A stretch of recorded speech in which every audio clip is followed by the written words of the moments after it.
ಏನಪ್ಪ ಆಗ್ಲೆಯಿಂದ ನೋಡ್ತೀನಿ, ಯಾಕಪ್ಪ ಇಲ್ಲೇ ಇದೆಯಾ? ಬಾ ಒಳಕ್ಕೆ. ಇಲ್ಲ, ನಾನು ವರ್ಮಾ ಎಸ್ಟೇಟ್ಗೆ ಹೋಗ್ಬೇಕು. ಎಷ್ಟೇಟು?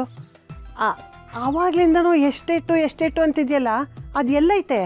ಅದು ಅದು ಇಲ್ಲೇ ಎಲ್ಲೋ ಪಕ್ಕದಲ್ಲಿರಬೇಕು. ನಾನು ಹೋಗಿ ಬರ್ತೀನಿ. ಹಾಂ ಅತ್ತೆ, ನಮ್ಮ ಸೋಮಣ್ಣ ಒಂದು ಸ್ವಲ್ಪ ಹಾಗೆ, ಅವನಿಗೆ ತಲೆ ಒಂದು ಸ್ವಲ್ಪ ಸರಿ ಇಲ್ಲ. ನೀವೇನು ಯೋಚನೆ ಮಾಡಬೇಡಿ. ಅಪ್ಪ, ನನ್ನ ಅತ್ತೆ ಅಂತ ಕರ್ದ್ಯಾ? ಸಂತೋಷ ಅಪ್ಪ. ಕೋಪ ಬರ್ತಿದ್ಯಾ? ಕೋಪ ಏನಿಲ್ಲ ಅದಕ್ಕೆ, ಆದರೆ ಎಲ್ಲ ಗೊತ್ತಿದ್ರೂ ನೀವೆಲ್ಲ ಸುಮ್ಕೆ ಇದ್ರಿ. ಅದರಲ್ಲೂ ಅಣ್ಣ ಸುಮ್ಕೆ ಇದ್ನಲ್ಲ, ನನಗೆ ಬೇಜಾರಾಗಕ್ಕಿಲ್ವಾ? ಮತ್ತು ಅಪ್ಪಯ್ಯನೂ ಹೀಗೆಲ್ಲ ಮಾತಾಡ್ತಾರೆ ಅಂತ ನಂಗೆ ಗೊತ್ತಿರಲಿಲ್ಲ. ರಾಣಿ, ಅತ್ತೆ ಬಗ್ಗೆ ನನಗೆಲ್ಲ ವಿಷಯ ಗೊತ್ತಿರೋದಕ್ಕೆ ನಾನು ಅವ್ರ ಬೆನ್ನ ಹಿಂದೆ ನಿಂತ್ಕೊಂಡಿರೋದು. ನಿನಗೆ ಅವ್ರ ಬಗ್ಗೆ ಯಾವ ವಿಷಯನೇ ಗೊತ್ತಿದ್ರು ಅದ್ರ ಮೂಲ ಯಾವ್ದು ಹೇಳು? ಊರು ಜನರು ಅವ್ರ ಬಗ್ಗೆ ಮಾತಾಡ್ಕೊಂಡಿರೋದು, ನಿಮ್ಮಣ್ಣ ಅವ್ರ ಬಗ್ಗೆ ಬೈಕೊಂಡಿರೋ ಬೈಕೊಳಗಳು ಅಷ್ಟೇ ಗೊತ್ತಿರೋದು. ಅದು ಬಿಟ್ಟು ನಿನಗೆ ಬೇರೇನಾದರೂ ಗೊತ್ತಿದೆಯಾ? ಇಲ್ಲ, ನಿನಗೆ ಗೊತ್ತಿರೋದಕ್ಕೂ ಸಾಧ್ಯ ಇಲ್ಲ. ಆದರೆ ನನಗೆ ಗೊತ್ತು, ಗುಂಡುಗೆ ಗೊತ್ತು, ಈಗೀಗ ನಿಮ್ಮ ಅಣ್ಣಂಗೆ ಗೊತ್ತಾಗ್ತಿದೆ. ಅದಕ್ಕೆ ಹಾರಾಡ್ತಿದ್ದಿದ್ದು ನನ್ನ ಗಂಡ ಈಗ ಅವ್ರ ಮುಂದೆ ಪುಟ್ಟ ಮಗು ಥರ ಸುಮ್ಮನಾಗ್ಬಿಟ್ಟಿದ್ದಾನೆ. ಹಾಗಂತ ಅವನ ಅಮ್ಮ ಅಂತ ಒಪ್ಕೊಂಡಿದ್ದಾನೆ ಅಂತ ಹೇಳ್ತಿಲ್ಲ, ಅಂದರೆ ಮುಂಚೆ ಇದ್ದಿದ್ದ ಕೋಪ ಈಗಿಲ್ಲ, ಕಡಿಮೆ ಆಗಿದೆ. ಆದರೆ ನೀನೇ ಯೋಚನೆ ಮಾಡು, ನೀನು ಜೀವನ ಹಾಳು ಮಾಡಬೇಕು ಅನ್ನೋ ಉದ್ದೇಶ ಅವ್ರಿಗೆ ಇದ್ದಿದ್ರೆ ನಿನ್ನ ಮದುವೆ ಟೈಮಲ್ಲಿ ಅವ್ರಿಗೆ ಮನು ಬಗ್ಗೆ ಗೊತ್ತಾದ ತಕ್ಷಣ ನಿನ್ನ ಹತ್ರ ಬಂದು ಮದುವೆ ಆಗಬೇಡ ಅಂತ ಹೇಳ್ತಿದ್ರಾ? ಈ ಮಾತನ್ನ ನೀನು ತಪ್ಪು ತಿಳ್ಕೋಬಾರ್ದು. ಈ ಮದುವೆ ಆಗಬೇಡ ಕಣವ. ನೀನು ಯೋಚನೆ ಮಾಡು, ಉತ್ತರ ನಿನಗೆ ಸಿಗುತ್ತೆ. 10 ಸಪ್ಲಿಮೆಂಟ್ರಿ ಕಟ್ಟಿದ್ಯಾ? ಏನೇ ಸಹಾಯ ಬೇಕಿದ್ರು ನನ್ನ ಕೇಳು, ನಾನು ಯಾವಾಗಲೂ ನಿನ್ನ ಜೊತೆ ಇರ್ತೀನಿ. ಓಕೆ? ಪರವಾ ಪರವಾ, ಹಾಂ ಮಾವಯ್ಯ. ನಮ್ಮ ಅಳಿಯಂದಿರು ಹೊಸಿ ಹುಷಾರಾಗವ್ರ ನೋಡವ.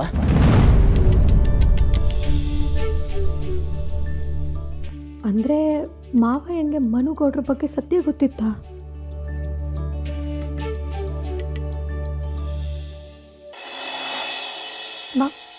ಮಾವಯ್ಯ, ನಿಮಗೆ ಮನೋರ್ ಬಗ್ಗೆ ಗೊತ್ತಿದೆಯಾ? ನನಗೆ ಎಲ್ಲ ಸತ್ಯನೂ ಗೊತ್ತೈತೆ ಕಣವ. ಅಳಿಯಂದಿರು ಹಿಂದೆ ಮಾತಾಡ್ತಾ ಇದ್ದಿದ್ದಕ್ಕೂ ಇವಾಗ ಮಾತಾಡ್ತಾ ಇರೋದಕ್ಕೂ ಸಾನೇ ವ್ಯತ್ಯಾಸ ಐತೆ ಕಣವ. ಅದಕ್ಕೆ ಹೊಸಿ ನೋಡ್ತೀಯೇನೋ ಅಂತ.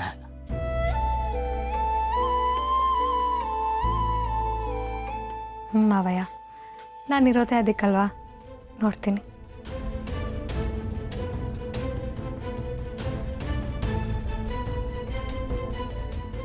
ಈಗ ವಿಷಯಗಳೆಲ್ಲ ಮರ್ತೋಗುತ್ತಾ? ಇಲ್ಲ. ಆಗಾಗ ತಲೆನೋವು ಬರುತ್ತಾ? ಇಲ್ಲ, ಆದರೆ ಇವತ್ತು ರಾಣಿ ತುಂಬ ಜೋರಾಗಿ ಮಾತಾಡಿದ್ಲಲ್ವಾ, ಅದಕ್ಕೆ ತಲೆನೋವು ಬಂದಂಗೆ ಆಯಿತು.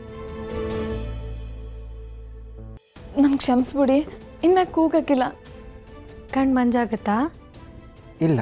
ನಿದ್ರೆ ಬರದೇ ಇರೋ ಥರ ಏನಾದರೂ ಆಗುತ್ತಾ? ಏನಿಲ್ಲ, ಮಲ್ಕೊಂಡಿದ್ದ ತಕ್ಷಣ ನಿದ್ದೆ ಹೋಗ್ಬಿಡ್ತೀನಿ. ಗುಡ್.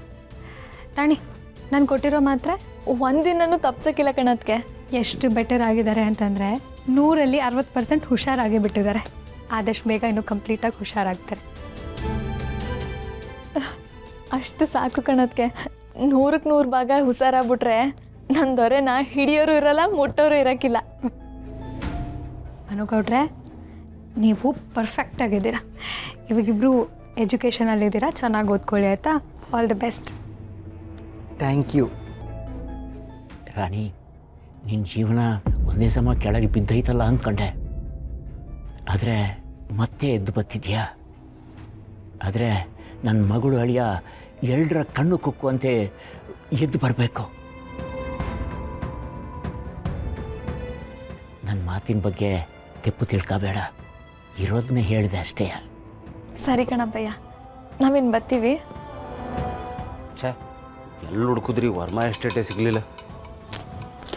ಅದು ಮಾಸ್ತಿ ಕೊಪ್ಪಲಿಗೆ ಹೋಗಿದೆ ಅಂತ ಗೌಡ್ರೆ. ಬನ್ನಿ ನೀವು ಒಂದ್ಸತಿ ಕೂತ್ಕೊಂಡ್ಬಿಡಿ, ನಿಮ್ಗೇನಾಗಿದೆ ಅಂತ ಟೆಸ್ಟ್ ಮಾಡಿಬಿಡ್ತೀನಿ. ಹಾಂ, ನನಗೇನೂ ಆಗಿಲ್ಲ. ಕಾಮಿನಿ ಸಿಕ್ಕರೆ ಎಲ್ಲ ಸರಿ ಹೋಯ್ತದೆ. ನಾನಿನ್ನು ಬರ್ತೀನಿ. ಬಾವಾ ನಾವು ಬರ್ತೀವಿ. ಮಾವ ಅತ್ತೆ ಹೋಗಿ ಬರ್ತೀವಿ. ಆಯ್ತಪ್ಪ, ಹೋಗಿ ಬನ್ನಿ. ಹುಷಾರಾಗಿ ಹೋಗಿ ಬನ್ನಿ.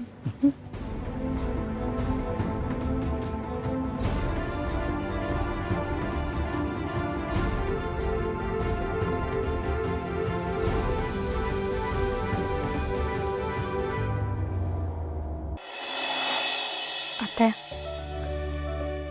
ರಾಣಿ ಇವತ್ತು ಹಿಂಗೆಲ್ಲ ನಡ್ಕೊಂಡಿರೋದಕ್ಕೆ ನಿಮಗೆ ತುಂಬ ನೋವಾಗಿದೆ ಅಂತ ನನಗೆ ಗೊತ್ತು. ಆದರೆ ರಾಣಿ ಹಾಗೆ ನಡ್ಕೊಂಡಿದ್ರ ಹಿಂದೆ ಒಂದು ಕಾರಣ ಇದ್ದೇ ಇದೆ ಅತ್ತೆ. ಈ ತಾಯಿ ಮೇಲೆ ಕೋಪ ಮಾಡ್ಕೊಳ್ಳೋಕ್ಕೆ ಇನ್ನೇನವ ಕಾರಣ ಇರ್ತದೆ. ಅದೇ ಕಾರಣ ತಾನೆ. ಅತ್ತೆ, ಅದು ನಿಮಗೂ ಗೊತ್ತಿರೋದೆ. ರಾಣಿ ಅವಳ ಅಣ್ಣನ ಅವಳು ತುಂಬ ಹಚ್ಕೊಂಡಿದ್ದವಳು. ಈ ಮನೇಲಿ ತಾಯಿನೇ ಇಲ್ಲ ಅಂದಾಗ ಅವಳು ಈ ಮನೆಗೋಸ್ಕರ, ಮನೆಯವ್ರಿಗೋಸ್ಕರ ಅವಳು ಓದೋದನ್ನೇ ಬಿಟ್ಟು ಮನೆ ನೋಡ್ಕೊಳ್ಳೋದಕ್ಕೆ ಮುಂದೆ ನಿಂತಳು. ಇವತ್ತಿಗೂ ಈ ಮನೇಲಿ ಎಲ್ಲೆಲ್ಲಿ ಏನೇನಿದೆ ಅಂತ ನನಗೆ ತಿಳ್ಕೊಳ್ಳೋದಕ್ಕೆ ಎಷ್ಟು ಕಷ್ಟ ಆಗುತ್ತೆ. ಅಂಥದ್ರಲ್ಲಿ ರಾಣಿ ಕನ್ಸಲ್ಲಿ ಕೇಳಿದ್ರು ಈ ಮನೆ ಮೂಲೆಯಲ್ಲಿ ಎಲ್ಲೆಲ್ಲಿ ಏನೇನಿದೆ ಅಂತ ಅವಳು ಹೇಳ್ತಾಳೆ. ಅವಳಿಗಷ್ಟು ಮುಖ್ಯ ಈ ಮನೆ ಅಂದರೆ, ಈ ಸಂಸಾರ ಅಂದರೆ. ಅವಳು ಚಿಕ್ಕ ವಯಸ್ಸಿಂದನೂ ನಿಮ್ಮ ಮಗ ಕಷ್ಟಪಟ್ಟಿರೋದನ್ನ ನೋಡಿದ್ದಾಳೆ. ಅದಕ್ಕೆಲ್ಲದಕ್ಕೂ ಕಾರಣ ನೀವೇ ಅಂತ ಅವಳು ಅಂದ್ಕೊಂಡಿದ್ದಾಳತ್ತೆ. ಆ ನಂಬಿಕೆಯಿಂದನೇ ಅವಳು ಇವತ್ತು ಆ ಥರ ಎಲ್ಲ ಮಾತಾಡೋ ಹಾಗಾಗಿತ್ತು. ನೀವು ನೊಂದ್ಕೊಂಬೇಡಿ ಪ್ಲೀಸ್. ಬೇರೆ ಹೆಣ್ಮಕ್ಳು ಅವರಲ್ಲವ, ಅವರೆಲ್ಲ ಹಿಂಗಾಡ್ತಾರ? ನಾವಯ್ಯ, ರತ್ನ ಓದಿರೋಳು, ಅವಳು ಕೋಪದಲ್ಲಿ ಹೀಗೆಲ್ಲ ರಿಯಾಕ್ಟ್ ಮಾಡಲ್ಲ. ರಶ್ಮಿಗೆ ಅತ್ತೆ ಬಗ್ಗೆ ಸಂಪೂರ್ಣವಾಗಿ ಗೊತ್ತಿದೆ. ಅವಳಂತೂ ಹೀಗೆಲ್ಲ ಆಡೋದಕ್ಕೆ ಸಾಧ್ಯನೇ ಇಲ್ಲ. ಇನ್ನು ನಮ್ಮ ರಮ್ಯಂಗೋ ಅವಳಿಗೆ ಸರಿ ಯಾವುದು ತಪ್ಪು ಯಾವುದು ಅಂತ ಇನ್ನೂ ಗೊತ್ತಾಗ್ತಿಲ್ಲ. ಇನ್ನೂ ಕನ್ಫ್ಯೂಷನಲ್ಲೇ ಇದ್ದಾಳೆ. ಆದರೆ ನಮ್ಮ ರಾಣಿ ಹಾಗಲ್ಲ. ಅವಳಿಗೆ ಕೋಪ ಬಂದಾಗ ಕೋಪ ತೋರಿಸ್ಕೋತಾಳೆ, ಪ್ರೀತಿ ಬಂದಾಗ ಪ್ರಾಣನೇ ಕೊಡ್ತಾಳೆ. ಅದಕ್ಕೆ ಅವಳು ಸ್ವಲ್ಪ ಕಷ್ಟ. ನನ್ನ ಗಂಡನ ಹೆಂಗಾದರೂ ಸಂಭಾಳಿಸ್ಬಿಡ್ಬೋದತ್ತೆ. ಅವ್ರಿಗೇನಾದರೂ ಒಂದು ಹೇಳ್ಬಿಡ್ಬೋದು, ಕೇಳ್ಬಿಡ್ತಾರೆ. ಆದರೆ ರಾಣಿನ ಸಂಭಾಳಿಸೋದೇ ಸ್ವಲ್ಪ ಕಷ್ಟ. ಇರಲಿ ಬಿಡವ, ನನ್ನ ಮಕ್ಕಳು ನನ್ನನ್ನು ಪ್ರೀತಿಸಿ ನನ್ನ ಹತ್ರ ಬರ್ತಾರೆ ಅನ್ನೋ ಮಾತು ಕನಸಾಗೆ ಉಳ್ಕೊಳ್ಳಿ. ಆದರೆ ಈಗ ನಾನು ಅವ್ರನ್ನೆಲ್ಲ ಹತ್ರದಿಂದ ನೋಡ್ತೀವಿ, ಮಾತಾಡಿಸ್ತೀನಿ. ಇದಕ್ಕಿನ್ನ ಇನ್ನೇನವ ಬೇಕು ನನಗೆ? ಇಲ್ಲ ಅತ್ತೆ, ನಂಬಿಕೆ ಕಳ್ಕೊಬೇಡಿ ಪ್ಲೀಸ್. ನೋಡಿ ಅತ್ತೆ, ನಾನು ನಿಮ್ಮ ಸೊಸೆಯಾಗಿ ನಾನು ಹೇಳ್ತಿದ್ದೀನಿ, ನನ್ನ ಮಾತು ನೀವು ನಂಬಲೇಬೇಕು. ಆದಷ್ಟು ಬೇಗ ನಿಮ್ಮ ಮಕ್ಕಳು ನಿಮ್ಮನ್ನ ಅಮ್ಮ ಅಂತ ಒಪ್ಕೊಂಡು ಅಪ್ಕೊಂಡು ನಿಮ್ಮ ಮಡ್ಲಲ್ಲಿ ಮಲ್ಕೋತಾರೆ.